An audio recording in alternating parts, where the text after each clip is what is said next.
নমস্কার শ্রোতা বন্ধুরা, ইয়ন্স গ্যালারিতে আপনাদের সবাইকে স্বাগতম। আপনাদের জন্য আমাদের আজকের নিবেদন আশিকের কলমে এক হাড় হিম করা গ্রাম বাংলার ভূতের গল্প নরপিশাচ। আমাদের আজকের প্রয়াসে আমরা পাশে পেয়েছি টিম আমরা পাঁচফোড়নকে। আজকের আবহ নির্মাণ করেছে সৈকত এবং প্রচ্ছদালঙ্করণ করেছে সবুজ। চলুন তাহলে শুনে নেওয়া যাক আমাদের আজকের নিবেদন আশিকের কলমে নরপিশাচ।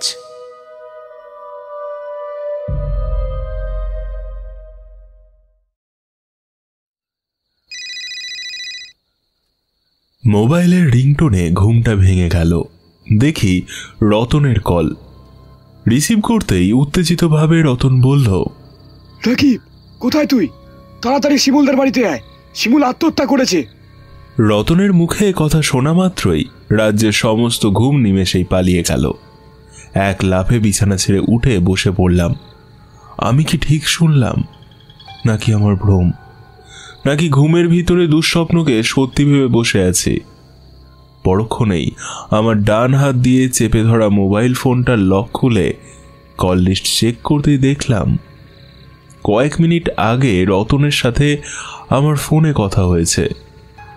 তার মানে এটা দুঃস্বপ্ন নয়, শিমুল সত্যি সত্যি আত্মহত্যা করেছে। তাড়াতাড়ি বিছানা ছেড়ে চোখ ডলতে ডলতে শিমুলদের বাড়ির উদ্দেশ্যে রওনা দিলাম। পায়ে হাঁটা কয়েক মিনিটের রাস্তা। শিমুলদের বাড়ির কাছাকাছি যেতেই কানে এসে পৌঁছালো পুলিশের গাড়ির সাইরেনের আওয়াজ। হয়তো শিমুলদের বাড়িতেই আসছে। শিমুলদের বাড়ির সদর দরজার কাছে আসতেই রতন ছুটে আসলো। শিমুলের বাবা দেশের বাইরে থাকেন। বাড়িতে সদস্য সংখ্যা বলতে ওর মা, ছেলে।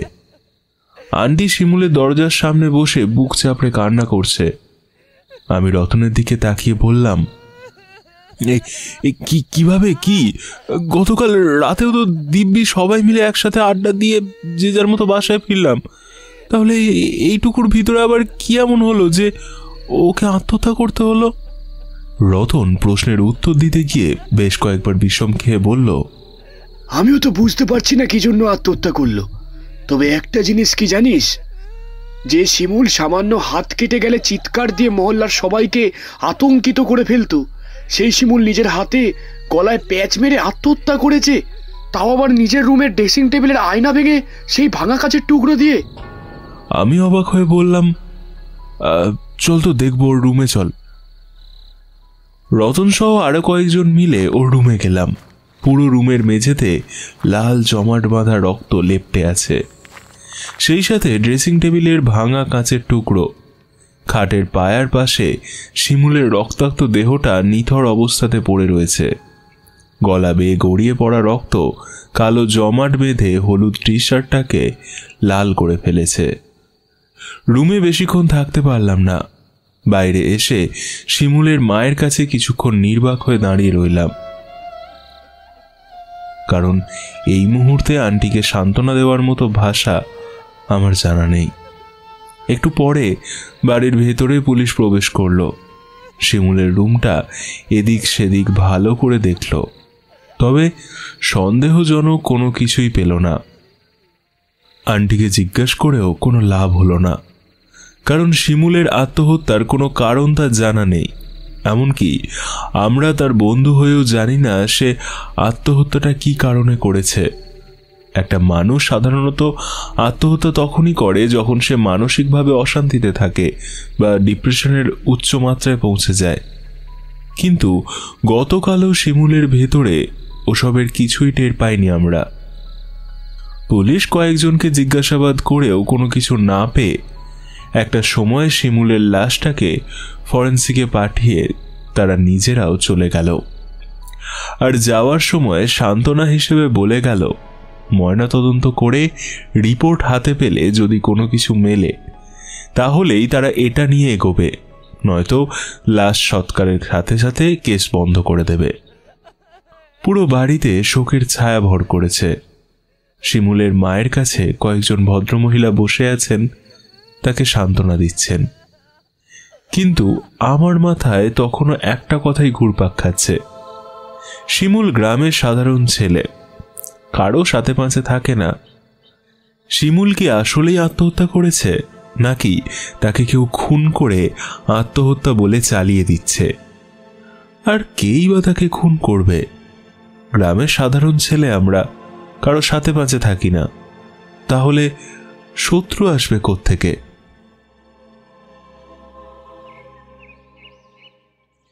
পরদিন সকালে আবারও শিমুলদের বাড়িতে লোক সমাগম হলো। পুলিশ ময়না তদন্ত করে শিমুলদের মৃতদেহ নিয়ে এসেছে। আমরা সবাই মিলে ছুটে গেলাম। দারোগাবাবুকে জিজ্ঞেস করায় তার মুখের ভাবভঙ্গি দেখে যা মনে হলো, ফরেন্সিক করে কোনো লাভ হয়নি, কোনো রকম কোনো কিছু মেলেনি রিপোর্টে। দারোগাবাবু মুখ গোমড়া করে ঠিক একই কথা জানালো আমাদেরকে। আবারও শিমুলের মা কান্নায় ভেঙে পড়লেন। তার পাশে যে আর কেউ রইল না।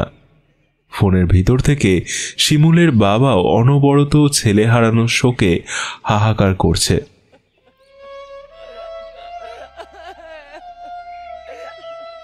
প্রকৃতির নিয়ম অনুযায়ী মানুষ যতই কাছের হোক, মারা যাওয়ার পর তার সৎকার করা, তার আত্মার শান্তি কামনা করাটা দায়িত্ব। আমরাও সেটাই করলাম। পুরো বাড়িতে শোকের ছায়া বিরাজ করছে। বাতাসটা কেমন যেন ভারী হয়ে আছে। আকাশেও মেঘ জমেছে, হয়তো একটু পরে বৃষ্টি নামবে। সবাই সবার নিজ বাড়িতে ফিরে যাবে। শিমুলও ফিরে গিয়েছে, তবে না ফেরার দেশে। বারান্দার একপাশে শিমুলের বাইকটা স্ট্যান্ড করা অবস্থাতে পড়ে আছে। ভাবতেই কেমন জানি লাগছে। গতকাল রাতেও শিমুল ওই বাইকটাতে বসেছিল, হাসতে হাসতে বলছিল, এই আকাশ, এই চল কাল বিকালে একটু লং ড্রাইভ দিয়ে আসি, অনেকদিন কোথাও যাওয়া হয় না। অথচ আজকের পর থেকে আর কখনো এই বাইকটা শিমুলের স্পর্শ পাবে না। আন্টিকে সান্ত্বনা দেওয়ার মতো ভাষা আমার জানা নেই, তারপরও যতটুকু সম্ভব সান্ত্বনা দিয়ে নিজের বাড়িতে চলে আসলাম। কোনো কিছু ভালো লাগছে না। চোখের পলকে এইভাবে একটা মানুষ রাতারাতি চলে গেল। বন্ধুদের ভিতর শিমুল সবচাইতে কাছের বন্ধু ছিল আমার। ওর কোনো সমস্যা থাকলে অন্তত আমাকে বলতে পারতো। এভাবে নিজের জীবনটা শেষ করে দিল কেন? মাথাটা ঝিম ধরে আছে। গতকাল শিমুলের মৃত্যুর খবর পাওয়ার পর থেকে ঠিকমতো ঘুম হয়নি, তাই বিছানাতে গা এলিয়ে দিতেই দুই চোখে ঘুম নেমে আসলো।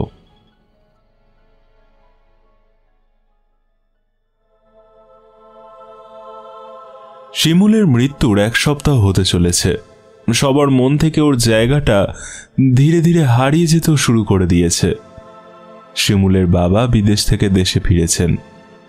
বাকি জীবনটা তিনি দেশেই কাটিয়ে দেবেন।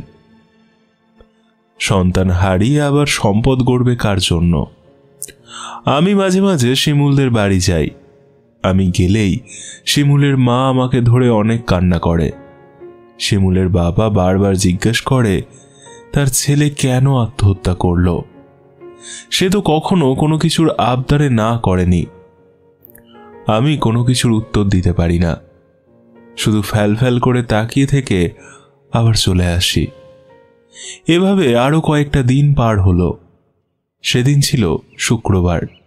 খুব সকালে চিৎকার চেঁচামেচি শুনে বাইরে বার হতে যাব, ঠিক তখনই মা ব্যস্ত ভরে বলে উঠল, পাড়াতে এই কি শুরু হলো? জোয়ান ছেলেগুলো এইভাবে চলে যাচ্ছে।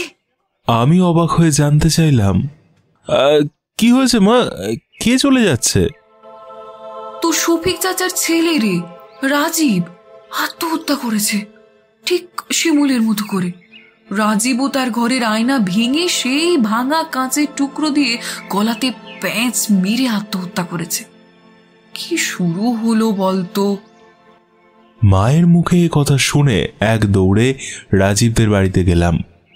কান্নার রোল পড়েছে রাজীবদের বাড়ি জুড়ে। রতন সহ বাকিরা সবাই উপস্থিত ছিল। আমাকে দেখে রতন এগিয়ে এসে বলল, কি হচ্ছে এসব কিছুই বুঝতে পারছি না। প্রথমে শিমুল, তারপর আবার এখন রাজীব।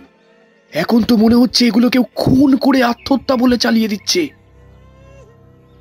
আমি ওর কথার উত্তর না দিয়ে রাজীবের রুমে ঢুকলাম। রাজীবের মৃতদেহটা ড্রেসিং টেবিলের এক পাশে পড়ে আছে। গলা বেয়ে রক্ত গড়িয়ে পড়ে পায়ের কাছে জমাট বেঁধে রক্তের দলা পাকিয়েছে। চোখ দুটো খোলা, দেখে মনে হচ্ছে ওই প্রাণহীন চোখ দুটির ভিতরে এখনো আগুনের শিখা দাউ দাউ করে চলছে। রাজীবও ঠিক একইভাবে আত্মহত্যা করেছে, যেভাবে কয়েকদিন আগে শিমুল করেছিল। রাজীবের ডান হাতে এখনো ভাঙা কাঁচের টুকরোটা শক্তভাবে ধরা রয়েছে। অন্য কেউ খুন করলে মৃত ব্যক্তির হাতে এত নিখুঁতভাবে কাঁচের টুকরো কিভাবে ধরিয়ে দেবে? তবে শিমুলের মৃত্যুটা দেখে আত্মহত্যা মনে হলেও রাজীবেরটা দেখে মোটেও আত্মহত্যা লাগছে না। মৃত্যুর পরও রাজীবের খুলে রাখা চোখ দুটোই জানিয়ে দিচ্ছে ওকে সম্মোহন করে মারা হয়েছে। মৃত্যুর আগে প্রচণ্ড ভয় আর অবচেতন হয়েই ওর মৃত্যু ঘটেছে। আর তাছাড়া একজন মানুষ আত্মহত্যা করলে সাহস করে একবারই আঘাত করবে, কিন্তু রাজীবের গলায় আঘাতের সাথে সাথে হাতের বেশ কিছু জায়গাতেও আঘাতের চিহ্ন দেখা যাচ্ছে। সেদিনের মতো আজও পুলিশ এসেছে তদন্ত করতে। ফরেন্সিক টিম এসে রাজীবের মৃতদেহ নিয়ে গেল, সাথে ভাঙা কাঁচের টুকরোগুলো। হয়তো এবার রাজীবের মৃত শরীর থেকে খুনিকে চিহ্নিত করা যাবে। আমি চুপচাপ রাজীবের ঘরে থাকা অবশিষ্ট আয়নার দিকে এক পলক তাকিয়ে আছি। আসলে সমস্যাটা কোথায়? যারা আত্মহত্যা করছে তাদের, নাকি তাদের রুমে থাকা এই আয়নার? রাজীবের রুমে থাকা ড্রেসিং টেবিলের দিকে অপলক দৃষ্টিতে তাকিয়ে থাকতে থাকতে কেন জানি শরীরের ভিতরে অজানা এক ধরনের শিহরণ খেলে গেল।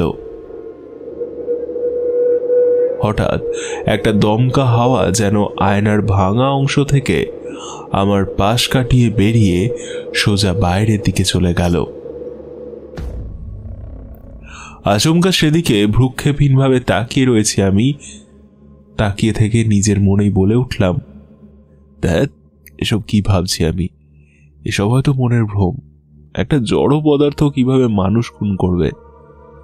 বাতাসটা হয়তো ড্রেসিং টেবিলের পিছনে থাকা জানলা দিয়ে এই দমকা গায়ে এসে পড়েছে। এসব ভাবতে ভাবতে রাজীবের রুম ছেড়ে বেরিয়ে এলাম। লোকমুখে সবার একই কথা, পাড়াতে কালো জাদুর ছায়া পড়েছে। কেউ কেউ আবার বলছে রঘুতান্ত্রিককে নিয়ে এসে এই কালো জাদু থেকে পাড়াটাকে মুক্তি দেওয়ার জন্য। সেই নাকি পারবে এর থেকে পরিত্রাণ দিতে। কিন্তু আমি এসবে বিশ্বাস করি না। এসব জাদু টোনার যুগ বাপ দাদার আমলে ছিল। এখন ডিজিটাল সময়ে ভূতটুত কিছুই নেই, আর থাকলেও তারাও ডিজিটাল হয়ে সব ভিন্ন জগতে গিয়ে বসবাস শুরু করে দিয়েছে। কারণ তাদের বাসস্থানগুলোতে এখন ভেঙে সব দালান কোঠা গড়ে উঠেছে। বিকালের দিকে আমি আর রতন সহ আর দুজন বন্ধুকে সাথে করে থানায় গেলাম। দারোগাবাবুর সাথে একটাবার কথা বলা দরকার। দারোগাবাবু যদি কোনো কিছু বুঝে থাকেন তাহলে নিশ্চয়ই তিনি আমাদেরকে বলবেন। থানায় পৌঁছে দেখলাম দারোগাবাবু অন্য একটা কেসের ফাইল নিয়ে ঘাঁটাঘাঁটি করছেন। আমাদেরকে দেখে ফাইলটা আধখোলা অবস্থাতে রেখে দিয়ে বললেন, ঠিক আছে, তোমরা ভিতরে আসো। আমরা সবাই মিলে সুবোধ বালকের ন্যায় ভিতরে গিয়ে দাঁড়ালাম। দারোগাবাবু মুখ তুলে জিজ্ঞাসা করলেন, কিছু বলবে? আমি এগিয়ে এসে বললাম, স্যার, আপনি সকালের দিকে যে লাশটা ফরেন্সিকের জন্য নিয়ে এসেছেন, আমরা তার বন্ধু। ও আচ্ছা, তা লাশ তো আগামীকাল দেওয়ার কথা বলে এসেছি। তোমরা বিকালেই চলে এসেছো যে? আসলে স্যার, আমরা লাশ নিতে আসিনি স্যার। রাজীব আর শিমুল দুজনেই কিন্তু আমাদের বন্ধু। ছোট থেকে একসাথে বড় হয়েছি। আমাদের একে অপরের সাথে রক্তের সম্পর্ক না হলেও আমরা একে অপরের নারীর খবরও রাখি স্যার। আমাদের যে দুজন বন্ধুর মৃত্যু হয়েছে, আমাদের জানা মতে তাদের কেউই কোনো রকম মানসিক ডিপ্রেশনে ছিল না যে তা সহ্য করতে না পেরে ওরা আত্মহত্যা করবে। এমনকি শিমুল তো আত্মহত্যার আগের রাতেও আমাকে আসার সময় বলেছিল পরদিন আমরা রাইডে বার হব। স্যার, আপনি বলুন, একজন যদি আত্মহত্যা করার ইচ্ছা থাকতো তাহলে তার মুখে একটা অস্থিরতা থাকতো, কিন্তু তাদের দুজনকে দেখে আমাদের কারোরই তেমন কিছু মনে হয়নি স্যার। দারোগাবাবু আমাকে থামিয়ে বললেন, তার মানে তোমরা বলতে চাইছো আত্মহত্যা দুটো কোনো আত্মহত্যা ছিল না? তেমনটাই স্বাভাবিক নয় কি স্যার? ওদের দেখে একটাবারের জন্য আমাদের মনে হয়নি ওরা কোনো রকম মানসিক অশান্তিতে আছে। তাহলে একজন মানুষ কেন খামোখা আত্মহত্যা করতে যাবে বলুন তো? সেটা তো তোমাদের বন্ধুরাই ভালো জানতো। দেখো, বিবেক বুদ্ধি আমাদের সবই আছে, তারপরও আইনের বাইরে তো আর যেতে পারি না। ময়না তদন্তে যদি খুন প্রমাণ হয়ে থাকে তাহলে অবশ্যই আমরা তদন্ত করব, আর যদি আগেরটার মতো সাধারণ আত্মহত্যা হয়ে থাকে তাহলে তো আমাদের কিছু করার নেই। একটা কেস নিয়ে পড়ে থাকার জন্য তো আর সরকার আমাদের পোষে না। দারোগার সাথে কথা বাড়িয়ে কোনো রকম লাভ হবে না দেখে সেখান থেকে চলে আসলাম। সবাই যে যার মতো কাজ দেখিয়ে এদিক সেদিক চলে গেল। আমি আর রতন দুজন মিলে লাশ কাটা ঘরের দিকে রওনা দিলাম। একটাবার ওখানে যাওয়া দরকার। মিনিট 20 লাগলো লাশ কাটা ঘরের কাছে পৌঁছাতে। রক্তের বিশ্রী গন্ধে চারপাশটা ভরে আছে। এখানে সাধারণত তেমন কেউ আসে না, আর আসবেই বা কি করতে? এখানকার ভারী বাতাস আর পচা গন্ধে এরকম অস্বস্তিকর জায়গাতে সাধারণ মানুষ প্রথমবার আসলে যে কেউ অসুস্থ হয়ে যাবে। দুজন ডোম মনের সুখে বিড়ি টানছিল আর গান গাইছিল। আমাদের দেখে একজন উঠে ফ্যাঁস ফ্যাঁসে কণ্ঠে বলল, কি চাই? আমি বললাম, সকালে যে লাশটা এখানে আনা হয়েছে তাকে একটাবার দেখতে চাই। এই লাশ তো দেখাবার অনুমতি নাই। আপনার এই লাশের কে হন? আর থানা থেকে লিখিত কাগজ আনেন আগে।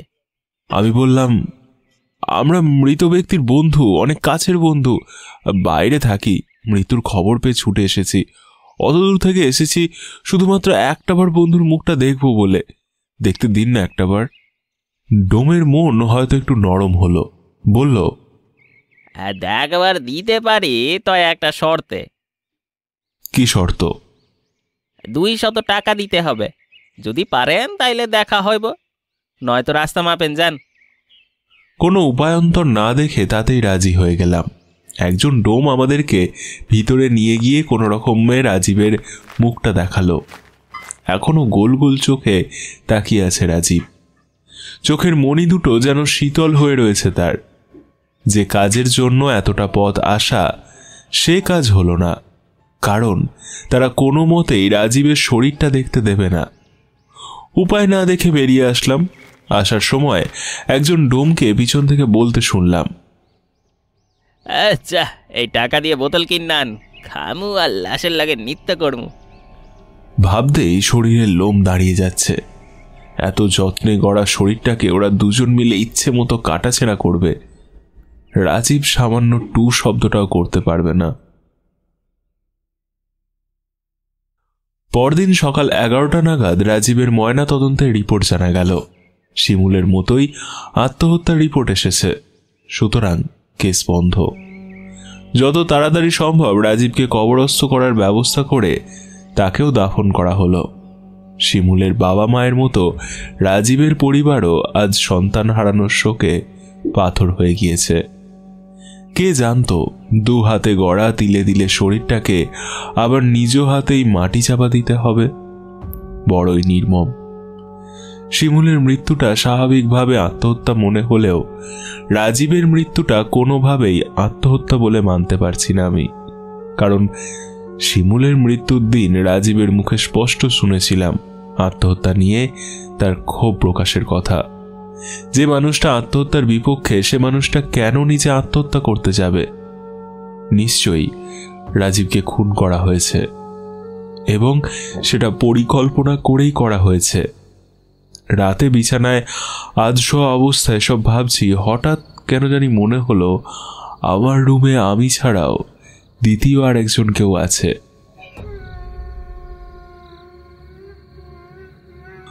হঠাৎ করেই ফ্যানটা ঠান্ডা বাতাসের পরিবর্তে ভারী আর গরম বাতাস নিশ্চিত করা শুরু করে দিল। বিছানা ছেড়ে উঠে বসলাম। রুমের চারপাশটা ভালো মতো দেখে নিলাম। না, কেউ নেই। দরজাতে ছিটকিনি লাগানো। একটু ভালো করে কান পাততেই মনে হলো কেউ একজন রুমের ভেতরে হেঁটে বেড়াচ্ছে। পায়ের খটখট মৃদু শব্দটা আবঝা কানে এসে আবার ফ্যানের শব্দের সাথে মিশে হারিয়ে যাচ্ছে। কয়েকবার ঢোক গিলে আবার পুরো রুমটাতে চোখ বুলিয়ে নিলাম,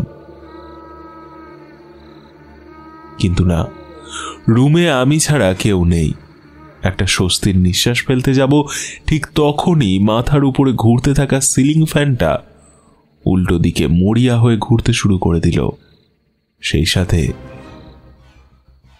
সাথে রুমের লাইটটাও থেকে থেকে অন অফ হতে লাগলো। আমি কাঁপা কাঁপা কণ্ঠে বললাম, কে এসব করছো? দেখো, আমি জানি এসব আমাকে ভয় দেখানোর জন্যই করছো, কিন্তু তোমার এসবে আমি ভয় পাবো না। আর আমি এটাও জানি তুমি আমার বন্ধু রাজীব আর শিমুলকে মেরেছো। সাহস থাকলে সামনে আসো।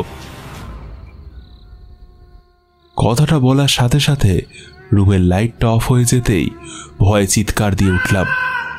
আমার চিৎকার শুনে পাশের রুম থেকে বাবা মা এসে দরজা ধাক্কাতে লাগলো। আমি দরজা খুলে দিতেই সবকিছু আবার মুহূর্তের ভিতরে স্বাভাবিক হয়ে গেল।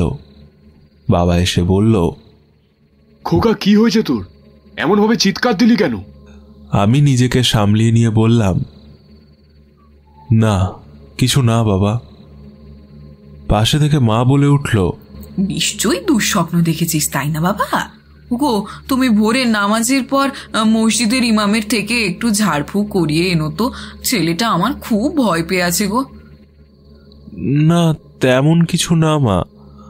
আচ্ছা বাবা মা, তোমরা যাও, আমি ঠিক আছি। কথাটা বলে বাবা মাকে পাশের রুমে পাঠিয়ে দিয়ে পাশ ফিরে ঘুরতেই চোখ কপালে উঠল আমার রুমের ড্রেসিং টেবিলের আয়নাতে লাল অক্ষরে লেখা আছে নীলা। কাঁপা কাঁপা পায়ে আয়নার কাছে গিয়ে দেখলাম সদ্য তাজা রক্ত দিয়ে কেউ যেন নীলা নামটা লিখে দিয়েছে আয়নার উপর। ফোঁটায় ফোঁটায় সেই তাজা রক্ত গড়িয়ে পড়ছে নিচের দিকে। কাঁপা কাঁপা হাতে নামের উপরে হাত রাখতেই শরীরের ভেতরে অদ্ভুত একটা কম্পনের সৃষ্টি হলো। ছিটকে সরে এসে বিছানার উপর বসে পড়লাম। নীলা?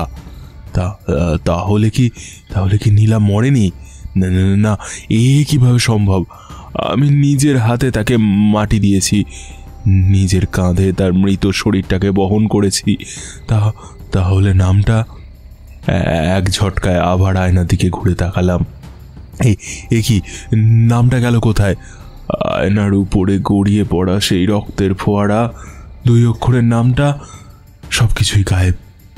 তাহলে কি আমি ভুল দেখলাম? উঠে গিয়ে আবার আয়নার সামনে ভ্রুক্ষেপহীনভাবে তাকিয়ে রইলাম। আয়নার ওপাশে আমি ছাড়া আর কিছুই নেই। তাহলে যে আমি একটু আগে নীলার নামটা দেখলাম, সেটা কি ভুল ছিল? আর নীলার নামই কেন দেখলাম? তাহলে কি এইসব খুনগুলোর সাথে ধুর কি সব ভাবছি আমি। রাতে সব ভাবতে ভাবতেই তন্দ্রা ঘরে আচ্ছন্ন হলাম আমি। পরদিন সকালে উঠে মা বলল, রাকিব, বেলা হলে একটু গঞ্জে যাস তো বাবা, কিছু সদাই কিনে আনতে হবে রে। সকালের নাস্তা সেরে গঞ্জের উদ্দেশ্যে রওনা দিলাম। সদাই কিনে ফিরতে ফিরতে তখন ভরা দুপুর। দুপুরের সূর্যের প্রখরতা মাথার এক মুষ্টি চুলকে ভেদ করে সোজা যেন মগজে গিয়ে হানা দিচ্ছে। সূর্যের তীব্রতাকে অতিক্রম করতে শটান বাড়ির উদ্দেশ্যে ছুটে আসছি আমি। এমন সময় চোখ পড়ল উত্তরপাড়ার কবরস্থানে জনসমাগমের দিকে। বেশ কয়েক শত মানুষ ভিড় করে কি যেন একটা দেখছে।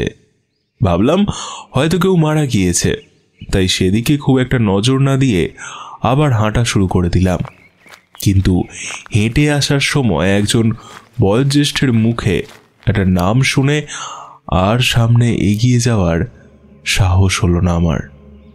ঘুরে দাঁড়িয়ে ভদ্রলোককে জানতে চেয়ে জিজ্ঞাসা করলাম, চাচা, আপনি রহিম চাচার মেয়েকে নিয়ে কি যেন একটা বলছিলেন না? ভদ্রলোক ঠোঁট উল্টিয়ে বলল, আর কি বলবো, মানুষ যে এতটা খারাপ হয় তা জানা ছিল না। মাস 3 আগে রহিমের যে মেয়েটা আত্মহত্যা করে মারা গিয়েছিল, তার লাশটা কারা যেন আজকে ওই কবর খুঁড়ে চুরি করে নিয়ে গেছে। আমি অবাক দৃষ্টিতে তাকিয়ে বললাম, আপনি কি নীলার কথা বলছেন?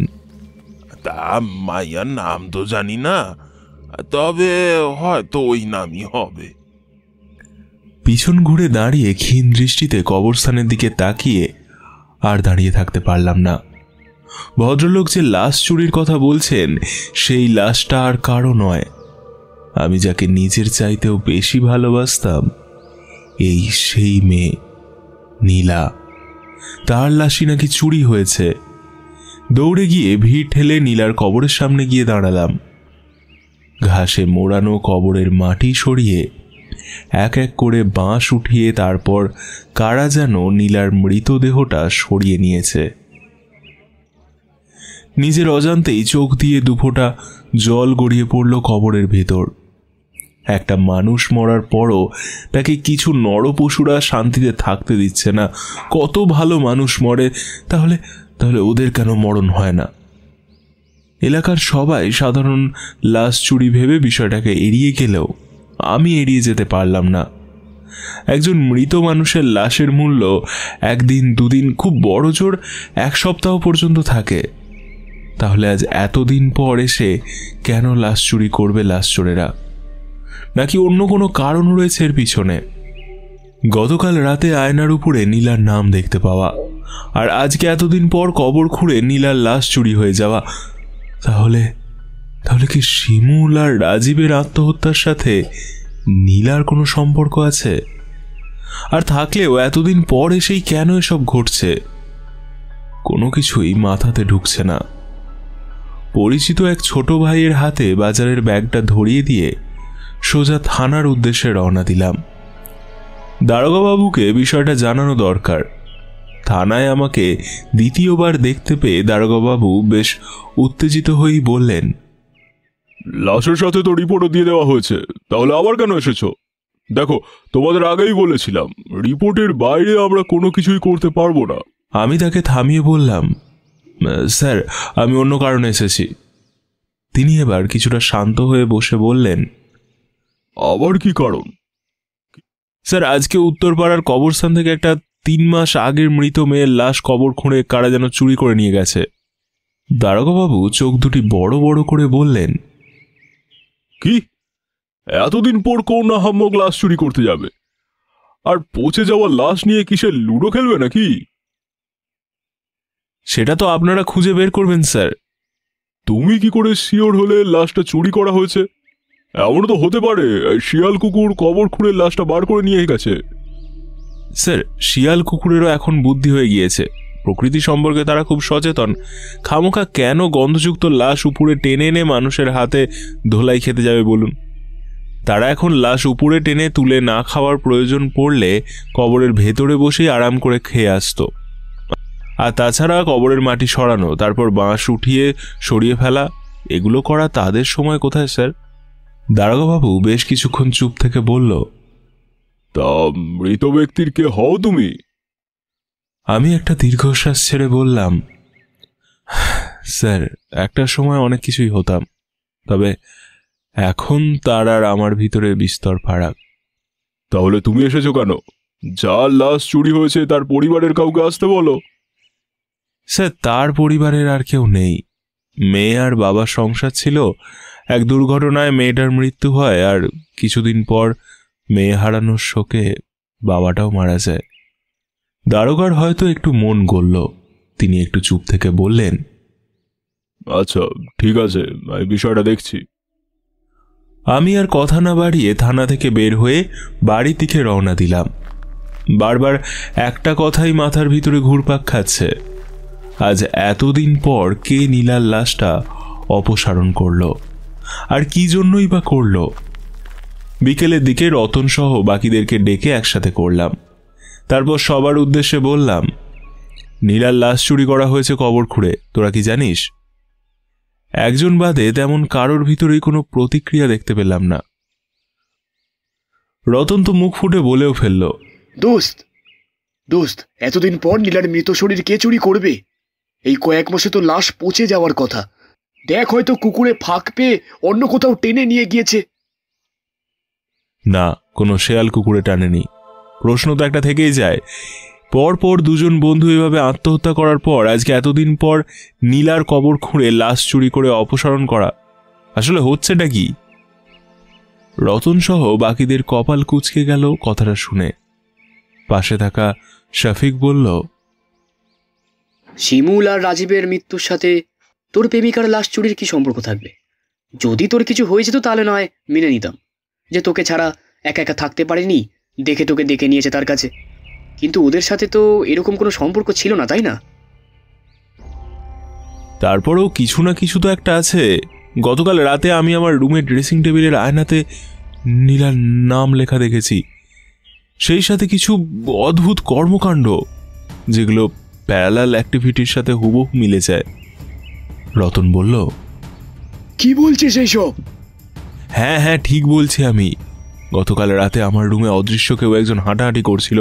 আমি আমি নিজের কানে তার পায়ের হাঁটার শব্দ শুনেছি। শফিক হো হো করে হেসে বলল, আরে দোস্ত, তুই পাগল হয়ে গেছিস। এইসব আষাঢ়ে গল্প বলার জন্য কি আমাদের ডেকেছে সেখানে? যদি তাই ডেকে থাকিস তাহলে আমি গেলাম, আমার কাজ আছে। আর হ্যাঁ, আজকেও যদি তোর প্রেমিকা তোর রুমে আসে তাহলে কাউকে কিছু না বলে বাসর রাতটা করে নিস, কেমন? শফিকের এমন অশ্রাব্য কথা শুনে শফিককে মারতে গেলে রতন আমাকে আটকিয়ে ধরল। তারপর শফিককে ঠেলে বাড়ি পাঠিয়ে দিয়ে বলল, দোস্ত, পাগলামি করিস না, একটু ঠান্ডা মাথাতে চিন্তা কর।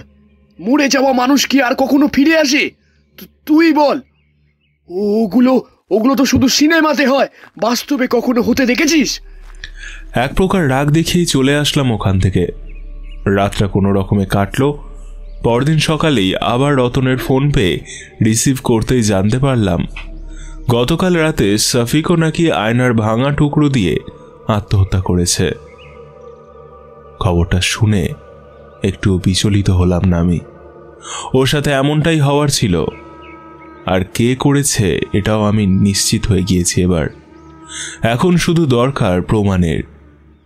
শফিকের মৃত্যু সংবাদ শুনে আমি মোটেও বিচলিত হলাম না।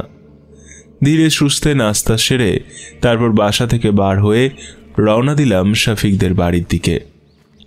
আমি যখন শফিকদের বাড়িতে পৌঁছালাম ততক্ষণে পুলিশ এসে শফিকের লাশটাকেও আগের দুজনের মতো ফরেন্সিকের জন্য পাঠিয়ে দিয়েছে। আমি এটাও জানি ফরেন্সিক রিপোর্টে সাধারণ আত্মহত্যা ছাড়া কিছুই আসবে না। শফিকের বাবা মাও কান্না করছে তাদের সন্তানকে হারিয়ে। জনসমাগম ছেড়ে একটাবার শফিকের রুমে গেলাম আমি। রুমে ড্রেসিং টেবিলের আয়না ভেঙে সেই ভাঙা আয়নার টুকরো দিয়ে শফিকের মৃত্যুটাও একইভাবে হয়েছে। হঠাৎ করে শফিকের রুমে থাকা ডিজিটাল দেওয়াল ঘড়িটার দিকে খানিকক্ষণ থমকে দাঁড়িয়ে রইলাম। ঘড়িতে আজ মানডে, মানে সোমবার। শিমুল মারা গিয়েছিল সোমবারে, রাজীবও মারা গিয়েছিল সোমবারে, আর আজকে শফিকের মৃত্যু হয়েছে, আজকেও সোমবার। আর কয়েক মাস আগে নীলার মৃত্যু হয়েছিল সোমবারে। তাহলে কি এই সব মৃত্যুর সাথে নীলা কোনোভাবে জড়িত আছে? মৃত্যুর পর কি তার আত্মা এইসব খুনগুলো করছে? কিন্তু নীলা এদেরকে খুন করতে যাবে কেন? নীলা তো আমার বন্ধুদেরকে বড় ভাইয়ের মতো সম্মান করত, আর আমার বন্ধুরাও তো তাকে ছোট বোনের মতোই দেখত। শফিকের রুম ছেড়ে বাইরে বের হতেই মানুষের কানাকানি শুনতে পেলাম। সবাই বলা বলি করছে এইসব খুনগুলো নাকি নীলার প্রেতাত্মা করছে, আর কবর থেকে নীলার মৃত লাশটাও নাকি নীলা নিজেই সরিয়েছে। এও কি সম্ভব? এলাকার মানুষের কথা মতো খুনগুলো যদি নীলার প্রেতাত্মা করে থাকে, তাহলে মৃত্যুর 3-4 মাস পর কেন করবে? মৃত্যুর পরপরই কেন করল না? ভাবনাতে ছেদ বসিয়ে শফিকের বাড়ির এদিক সেদিক তাকালাম, কিন্তু কোথাও রতন নেই। শফিকের মৃত্যুর খবরটা তো রতনই দিয়েছিল আমাকে। পকেট থেকে ফোনটা বার করে রতনকে বেশ কয়েকবার ফোন করলাম। রিং বাজছে, কিন্তু ফোন তুলছে না। বাড়িতে এসে চুপচাপ শুয়ে পড়লাম। কেন জানি নীলার কথা আজ খুব মনে পড়ছে, বড্ড দেখতে ইচ্ছে করছে তার মুখটা। হঠাৎ করে আজকের বারের কথা মনে পড়ল। যেহেতু পরপর 3 সপ্তাহ সোমবারে আমার 3টা বন্ধুর মৃত্যু হয়েছে, তাহলে আগামী সোমবারেও আমি নিশ্চিত আমার বাকি 2জন বন্ধু বা আমি যে কোনো একজনের মৃত্যু অবধারিত। কিন্তু খুনগুলো করছে কেন সেটাই বুঝতে পারছি না। আর প্রতিটা খুন আয়নার মাধ্যমেই বা কেন হচ্ছে? আয়নার সাথে খুনের কি সম্পর্ক? এসব ভাবতে ভাবতে ঘুমিয়ে পড়লাম। রোজগার মতো সকালে উঠলাম, না, আজকে আর কোনো দুঃসংবাদ শোনা যায়নি। তবে আমি অপেক্ষা করছি রবিবারের দিবাগত রাতের জন্য। ওই দিনই সব কিছু পরিষ্কার হয়ে যাবে। এক এক করে দিনগুলো অতিবাহিত হতে থাকলো। এখন খুব একটা রতন আর হাসানের সাথেও যোগাযোগ হয় না। রতনকে তো খুব একটা দেখতেই পাই না। দেখলেই কেমন জানি ব্যস্ততা দেখিয়ে কেটে পড়ে। তাকেও আমার সন্দেহ হচ্ছে এখন। খুনগুলোর সাথে আবার ও কোনোভাবে জড়িত নেই তো? দেখতে দেখতে সেই কাঙ্ক্ষিত রাতটা চলেই আসলো। আমার সাথে যেদিন ঘটনাটা ঘটেছিল সেদিন সময়টা ছিল ঠিক 12টা।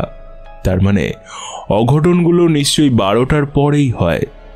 তবুও হাতে সময় নিয়ে 11টার দিকে বাড়ি থেকে বেরিয়ে প্রথমে রতনের উদ্দেশ্যে তার বাড়ির দিকে রওনা দিলাম। পায়ে হাঁটা মিনিট 10-এর দূরত্ব।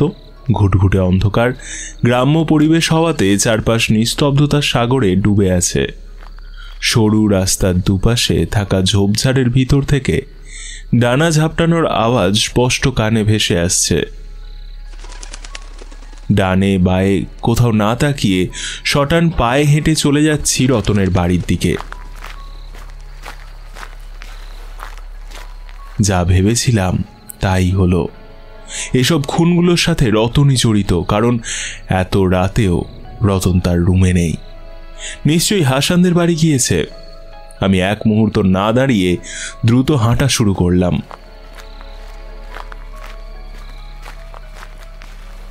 অন্ধকার মারিয়ে দ্রুত বেগে হেঁটে যেতে গিয়ে মনে হলো কেউ একজন পাশ কাটিয়ে আমার বিপরীত দিকে চলে গেল দ্রুত বেগে। অন্ধকারের মাঝেই ডাক দিয়ে উঠলাম, রতন। কোনো উত্তর আসলো না। উল্টো দিকে সোজা হেঁটে চলে যাচ্ছে সে। তবে কেন জানি মনে হলো ও অন্য কেউ না, রতনই হবে। তাই হাসানদের বাড়ি না গিয়ে আবার তার পিছু নিলাম। পিছু নিতে নিতে একটা সময় থমকে দাঁড়ালাম। হ্যাঁ, আমার সন্দেহটাই সত্যি। ও আর কেউ না, আমার বন্ধু রতনই।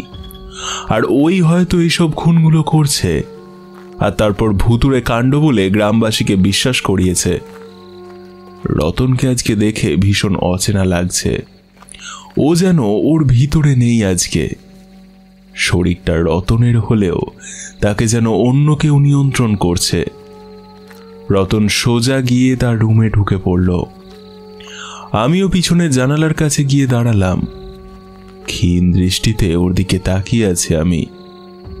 ভিতরে রতন চুপচাপ দাঁড়িয়ে আছে, তার রুমের আয়নার দিকে এক দৃষ্টিতে তাকিয়ে। চোখ মুখ কেমন জানি ফ্যাকাশে হয়ে গেছে। চোখের মণি দুটিও কেমন অদ্ভুত লাগছে। খানিকক্ষণ দাঁড়িয়ে থাকার পর আয়নার আরও কাছে গিয়ে দাঁড়ালো রতন।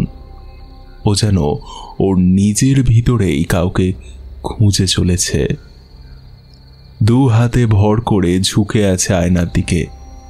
তারপর হঠাৎ করে আয়নার উপর হাত দিয়ে আঘাত করে আয়নাটা ভেঙে চূর্ণ বিচূর্ণ করে একটা হাসি দিয়ে উঠল সে।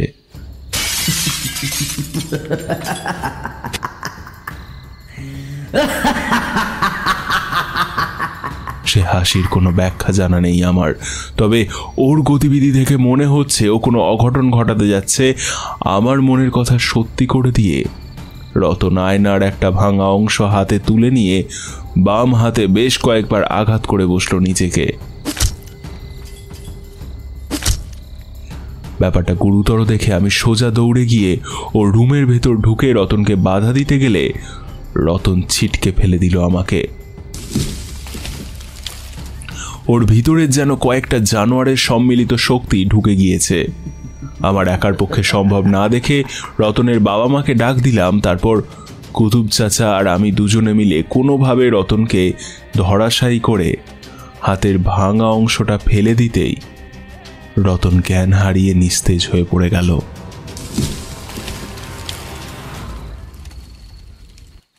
তাহলে কি রতন হাসানকে খুন করার পর নিজেও আত্মহত্যা করতে চেয়েছিল, নাকি এসবের পিছনে অন্য কেউ আছে? কুতুব চাচাকে রতনের পাশে থাকতে বলে আমি দ্রুত রওনা দিলাম হাসানদের বাড়ির উদ্দেশ্যে।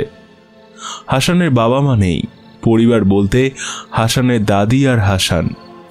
আমি সোজা গিয়ে হাসানের রুমের দরজাতে কড়া নাড়তে যাব, ঠিক তখনই কানে ভেসে আসলো বিড়বিড় করে কোনো কিছু পড়ার শব্দ। কণ্ঠটা বেশ গম্ভীর, এত গম্ভীর আর মোটা কণ্ঠস্বর হাসানের নয়। দরজা না খুলে কবজার সামান্য ফাঁক দিয়ে ভিতরটা দেখার চেষ্টা করলাম। রুমের ভেতরটা ধোঁয়াতে পরিপূর্ণ। একজন জটলা মাথার লোক অগ্নিকুণ্ড সাজিয়ে তাতে ধূপ ছিটিয়ে মন্ত্র জপছে। লোকটা আর কেউ নয়, এই গ্রামের রঘুতান্ত্রিক। কিন্তু এই লোক হাসানের রুমের ভেতরে কি করছে, আর হাসান কোথায়? রুমের ভেতরটা ভালো করে দেখতেই শিরদাঁড়া বেয়ে বরফ গলা পানির ঢেউ খেলে গেল। হাসান পুরো উলঙ্গ হয়ে একটা মেয়ের সাথে সহবাসে লিপ্ত হয়ে আছে। মেয়েটা আর কেউ নয়, লীলা। তার মানে নীলার লাশ হাসান চুরি করেছে। নিজের চোখকেই বিশ্বাস করাতে বেশ খানিকক্ষণ সময় লাগলো। ভিতরে হাসানের অপকর্ম দেখে রাগে ক্ষোভে শরীরের রক্তগুলো যেন আগ্নেয়গিরি হয়ে ফুটতে লাগলো আমার। রঘুতান্ত্রিক চোখ মেলে তাকাতেই যেন মনে হলো দরজার সামান্য ফাঁক দিয়েই ওপাশ থেকে ক্ষুব্ধ নয়নে আমার দিকে তাকিয়ে আছে। চোখ দুটি যেন এক একটি জ্বলন্ত লাভা। রঘুতান্ত্রিক চোখ খুলতেই দরজা নিজ থেকেই খুলে গেল। আমি ভিতরে এসে থমকে দাঁড়ালাম। হাসান তখনও যৌন কর্মে লিপ্ত হয়ে আছে নীলার মৃত পচা গলা শরীরের সাথে। দুর্গন্ধে বমি এসে গেল আমার। নীলার শরীরের মাংস গলে পড়ছে, কিন্তু হাসান দুনিয়ার সমস্ত সুখ যেন ও নীলার ভিতরে খুঁজে চলেছে মরিয়া হয়ে। রঘুতান্ত্রিক ক্ষিপ্ত কণ্ঠে বলে উঠল, আর তোর শেষ বলিটা হয়নি, আর ওটা না হওয়া পর্যন্ত তোর মৌন বাসনা পূর্ণ হবে না। এই নির্বোধের জন্য তোর বন্ধু আত্মহত্যা করতে পারেনি। হাসান ফ্যাস ফ্যাস করে হেসে বলল, তাহলে যে সামনে আছে তার শরীরটাকে দিয়ে দাও। আমার এতদিনের স্বপ্ন পরিশ্রম আমি বৃথা হতে দেব না। রাকিব, তুই ভুল করে ফেলেছিস রে দোস্ত। কি দরকার ছিল এসবে মাথা দেওয়ার? আমি তো নীলার জন্যই এত কিছু করেছি রে। তুই না নীলাকে খুব ভালোবাসতিস? তাহলে আজকে তোর ভালোবাসার প্রমাণ দে দোস্ত। তোকে মরতে হবে, নীলাকে আবার জীবন দিতে তোকে মরতে হবে। তান্ত্রিক রতনের পরিবর্তে রাকিবের বলি হবে এখন। রঘুতান্ত্রিক আবার চোখ বন্ধ করে বিড়বিড় করে মন্ত্রপাঠ করতে লাগলো। ধীরে ধীরে আমার পুরো শরীর নিস্তেজ হয়ে আসতে লাগলো। পা দুটো যেন কে শক্ত করে মেঝের সাথে ধরে রেখেছে। মুখ থেকে যেন কোনো রকম আওয়াজ বের হচ্ছে না। মনে হচ্ছে হাজারো অতৃপ্ত আত্মা আমার চারপাশে ঘুরে বেড়াচ্ছে ধোঁয়াশার মতো। তাদের ভিতরে নীলাও আছে। সে আমাকে হাতছানি দিয়ে ডাকছে তার কাছে যাওয়ার জন্য। প্রচন্ড ঘোরের ভিতরে মনে হলো কে যেন আমাকে এক ধাক্কাতে ফেলে দিল। আমি ছিটকে গিয়ে পড়লাম মেঝেতে। তারপর আর কিছু মনে নেই।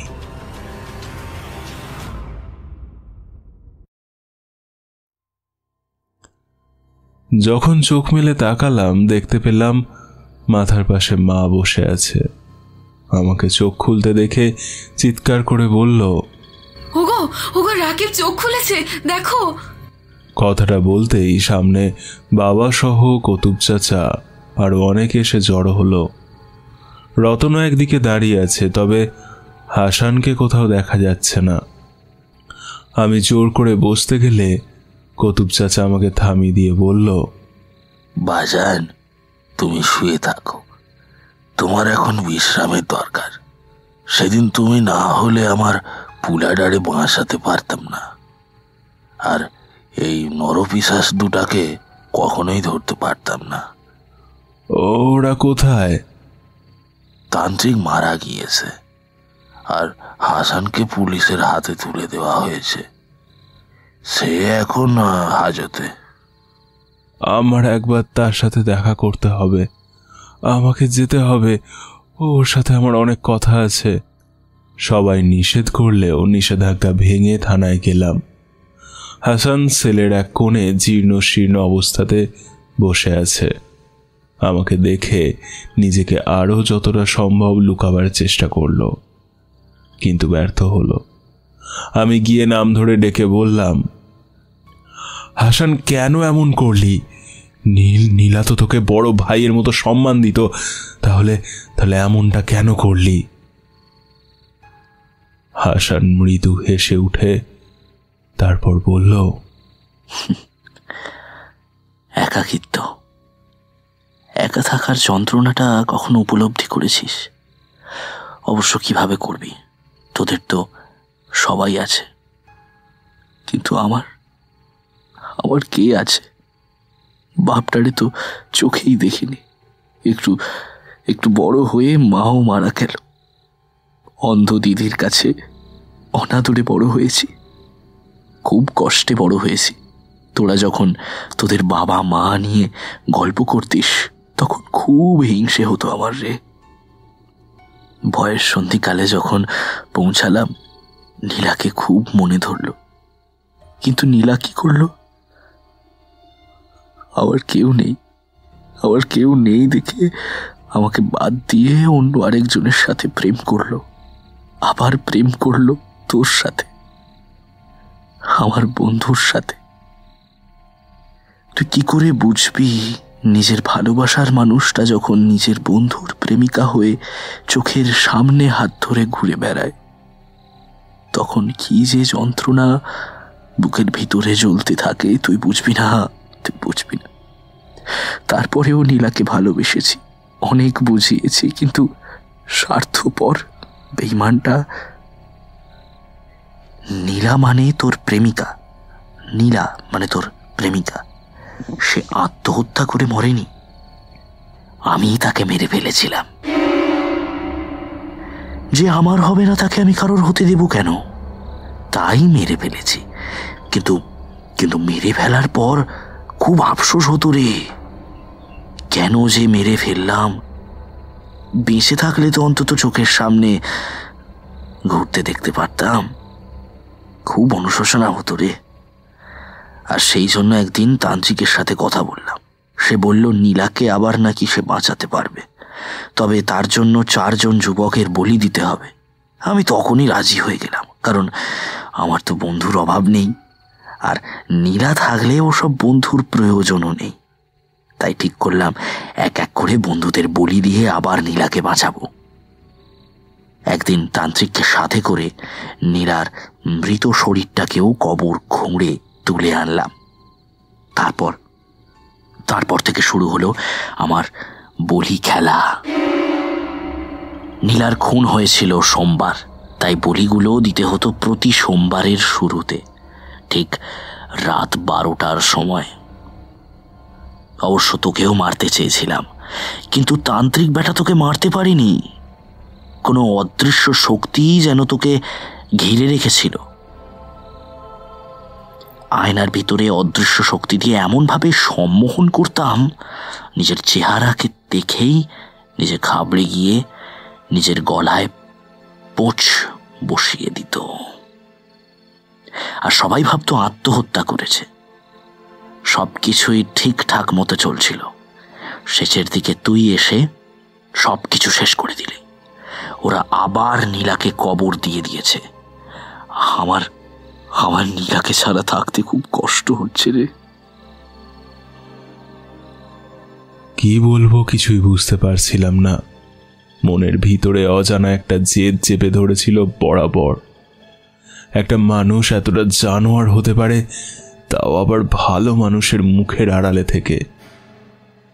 চলে আসার সময় শুধু একটা কথাই বললাম, তুই একা থাকতে না খুব ভয় পেতি? ভাগ্য তোকে আজীবন একা রাখার সিদ্ধান্ত নিয়েছে। তবে এসব না করে তুই যদি আমাকে তোর পছন্দের কথা বলতিস, তাহলে নীলার সাথে কখনোই আমি সম্পর্কে জড়াতাম না। আমি তো তোর বন্ধু ছিলাম, তোর জন্য এতটুকু ত্যাগ করতেই পারতাম। বড্ড ভুল আর অনেক বড় পাপ করে ফেলেছিস তোর একাকিত্ব দূর করতে গিয়ে। এর সাজা তো পেতেই হবে। পাপ যে বাপ কেউ ছাড়ে না রে। কথাটা বলে চলে আসলাম। আসার সময় একটাবার নীলার কবরের কাছে গিয়ে দাঁড়ালাম। আবার নতুন করে নীলার মৃতদেহটাকে কবর দেওয়া হয়েছে। রেলিং ধরে বললাম, খুব কষ্ট হয়েছে তোমার এই কয়দিন। এখন তো শান্তিতে ঘুমাতে পারবে। তবে আমি শান্তি পেতাম যদি ওই নরপিশাচটাও নিজে নিজে আত্মহত্যা করত। যতদিন বেঁচে থাকবে ততদিন ওর প্রতি ক্ষোভটা বেড়েই যাবে। কবরস্থান থেকে বাড়ি ফিরে এসে আয়নার ভাঙা টুকরোগুলো ফেলে দিলাম, আর এক টুকরো থানায় রেখে এসেছি। কারণ আমি এটাও জানি, নীলার নামে এতদিন যে মিথ্যাটা মানুষের মুখে শুনে এসেছি, এবার সে হাসানকে মেরে তা সত্যি করবে। আর ঠিক তেমনটাই হলো। পরের সপ্তাহে রবিবার রাতে হাসান কয়েদের ভিতরেই আত্মহত্যা করল। ঠিক যেভাবে সে আমার বাকি 3 জন বন্ধুদেরকে আত্মহত্যা করেছিল, ঠিক সেইভাবে।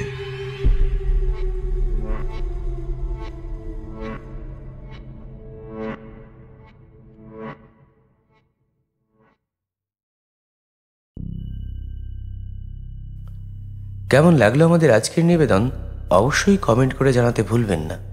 আর যদি ভালো লেগে থাকে তাহলে লাইক এবং শেয়ার করে দিন। তার পাশাপাশি আমাদের চ্যানেলে সাবস্ক্রাইব করে আমাদের পাশে থাকুন। খুব শীঘ্রই আমরা ফিরে আসব নতুন গল্প নিয়ে। সবাই সুস্থ থাকুন, আনন্দে থাকুন। ধন্যবাদ।